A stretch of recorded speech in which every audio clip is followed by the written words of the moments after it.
La loi pour le climat, c'est un tout petit premier pas dans la direction de la neutralité carbone et du respect de l'accord de Paris pour la Suisse. La LCI va concrètement introduire des interdictions, que ce soit interdiction de la voiture à essence, que ce soit introduction de taxes sur les billets d'avion par exemple. La loi, elle met des incitations, mais elle ne met pas de contraintes.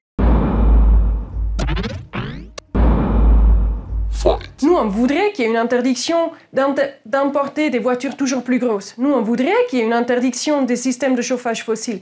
Mais le Conseil fédéral, il va avec des pas vraiment très petits. Si on soutient cette loi, c'est parce qu'elle va dans la bonne direction. Mais le problème, c'est qu'elle ne fixe aucune mesure concrète pour parvenir à cette neutralité carbone. Bon, la loi, elle est assez concrète. Elle met des objectifs chiffrés pour 3 des secteurs les plus polluants en Suisse, le bâti, les transports et l'industrie.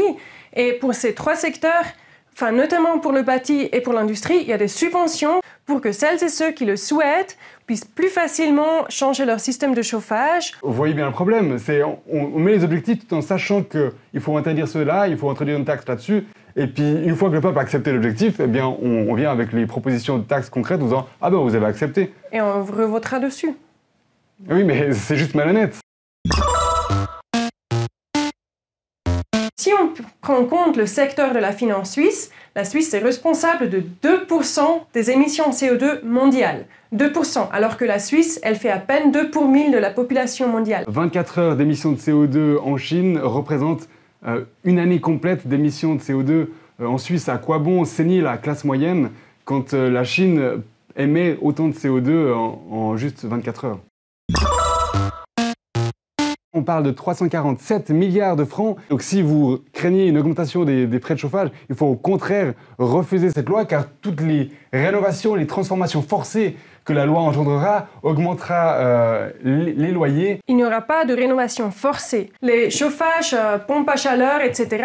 sont moins chers sur la durée que les chauffages aux énergies fossiles.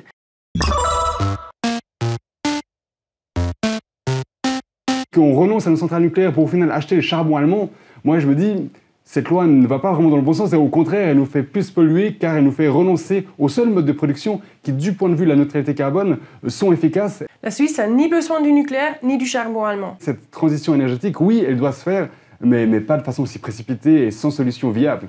On va juste accélérer la chute de notre pays. Il faut voter oui à la loi climat parce que pour la première fois, on a devant nous une loi qui propose des objectifs chiffrés pour les principaux secteurs émetteurs. Pour la première fois, on a une loi qui mentionne les secteurs de finance et ses investissements dans le fossile. Et pour la première fois, on a une loi qui fait le lien entre lutte contre le réchauffement et amélioration de notre pouvoir d'achat. Mais elle ne va pas assez loin. Il faudrait déjà atteindre la neutralité carbone en 2030 et il faudrait des mesures contraignantes. Mais en attendant, le 18 juin, on vote oui, mais on demande plus.